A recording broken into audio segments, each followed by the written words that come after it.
Tuh, satu. Kurang dikit, turun dikit. Yang gennya merah. Dikit ya. Ya gimana nih? Nah, ini habis. Cek 1, 2, 3. Tes.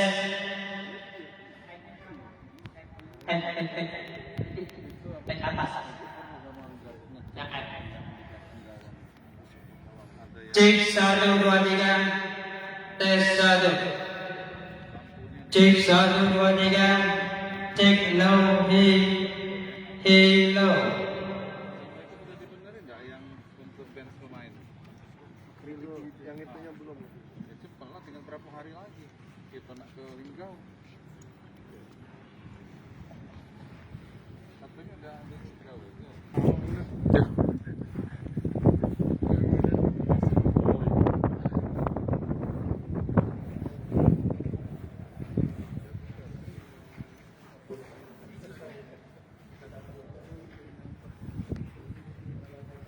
Apa nak di Ya. Ya. Selamat sore pemirsa Sepogo TV. Saat ini kita bersama Pak Basyarudin Ahmad. Beliau adalah Kepala Dinas PU Perkim selaku instansi yang membidangi untuk infrastruktur untuk persiapan baik itu tuan rumah Liga 2 dan juga Piala Dunia U20. Pak Basyar, ini kemarin kan ada dari tim verifikasi infrastruktur dari PSSI maupun dari PT LIB. Ada beberapa hal, mungkin tidak banyak, untuk ada beberapa yang infrastruktur yang mungkin adanya perlu dipoles, ada yang diganti kayak semacam handle pintu dan sebagainya. Mungkin ada juga yang mungkin atap-atap yang masih ada yang bocor atau itu. Bagaimana kesiapan kita Pak ini Pak? Oh itu sudah kita inventarisir ya, kita akan segera kita perbaikin.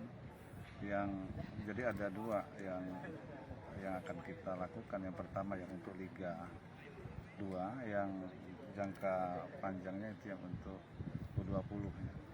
Misalnya kalau untuk Liga 2 lampu sudah cukup ini, kemarin kan udah dites Kapasitasnya Pak ya? kapasitas luxnya udah. Sampai berapa ribu itu Pak?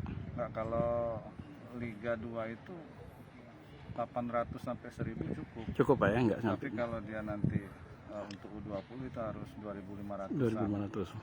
Ini udah 2374 lux ya. Tinggal nambah sedikit udah kita anggarkan.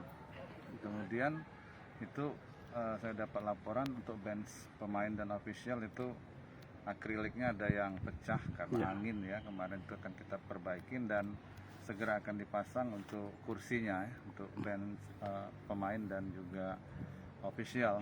Kemudian yang lain-lainnya kalau rumput, kalau untuk Liga 2 ini masih cukup, tapi setelah Liga 2 ini akan kita benahi total karena di Januari dari FIFA akan datang ke sini. Yang lain-lainnya kalau itu kan yang minor-minor ya, Ya. seperti handle pintu dan lain sebagainya. Kalau untuk locker, ruang ganti pakaian sudah siap semua. Untuk kapasitas di sini Pak, bisa berapa banyak Pak ini? Kapasitas ini sebenarnya kalau single seat bisa 30.000 sampai 40.000 ya, tapi kalau dihitung benar ini sekitar 26.000 sampai 30.000. Tapi kita memang dibatasi nih Pak ya? Oh ya, kalau untuk Prokesnya. Liga 2 nanti saya nggak tahu, mungkin hanya main di sini yang nonton dari rumah mungkin ya, Iya. karena masih PPKM ini. Untuk rumput sendiri tadi kan Januari diganti Pak. Enggak, bukan diganti. Rumput ini kan perbaikan. tinggal pemeliharaan, Maintenance. penyiraman, pemupukan, penyemprotan racun untuk rumput-rumput teki dan lain sebagainya, pemotongan, itu akan rapi kembali. Kalau kabarnya tanggal 2 itu kan kick off, apakah kita sudah siap 100% gitu Pak? Oh, kalau 26 kick off sudah. Nggak ada yang terlalu signifikan untuk ini, udah yang penting udah bisa main. Berarti bisa dibilang sampai saat ini udah 90% lebih gitu Pak. Bisa ya. Kalau terkait anggaran Pak, kalau dari awal kita rehab itu memakan kisaran berapa Bu? Nah, kemarin itu kan waktu kita mau ngejar U20 ya di 2021 ya. Itu kemarin total bersama dengan Bumi Sriwijaya itu sekitar 30-an miliar ya. itu kurang, itu masih kurang karena banyak pekerjaan-pekerjaan detail yang belum terakomodir. Dan insya Allah di 2022 kita mulai akan menganggarkan untuk pemeliharaan hingga 2023 itu udah memenuhi persyaratan dari FIFA. Nah, untuk lapangan latihan udah semua kan, udah rapi untuk lapangan latihan. Kalau untuk U20 itu kan ada rencana 4 tempat lapangan latihan juga, itu di mana aja? Udah selesai.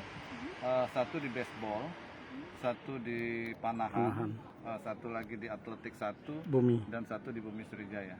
Ada 4 lapangan latihan. Semua sudah memenuhi standar dari FIFA. Sudah. Kalau untuk U20 kira-kira kapan sih Pak resminya akan diselenggarakan Kick off-nya? tepatnya gitu? Kalau tepatnya U20 itu saya nggak tahu, belum dapat info tempat tanggalnya, tapi yang jelas kita harus mempersiapkan diri karena infonya di awal Januari, awal tahun 2022 mereka akan inspeksi ke sini. Kalau untuk U20 apa sih ciri khas kita yang ditawarkan dari Sumsel ada kan gitu Pak? Maksudnya? Dari segi bangunannya misalnya? Dari depan itu kan udah kita buat ada kearifan lokal ya, ada ciri khas songket yang nggak ada di stadion lain, itu ada motif songket di depan. Kemudian masuk ke lobi, tiang-tiangnya juga kita buat dari cutting ACP, itu juga ada dengan motif songket. Kenapa pemilihan yang untuk songket itu? Karena satu, kita memang ada perdanya untuk tetap melestarikan kearifan lokal, ciri khas dari Sumatera Selatan. Kalau rumput kan ini katanya bukan rumput biasa gitu Pak ya. Ini didatangkan dari mana dan perawatannya Enggak, kalau rumput ini memang sebenarnya ini rumput Joycia Matrela dari Manila, tapi sudah banyak dikembangbiakan di sini. Jadi kita belinya di Indonesia?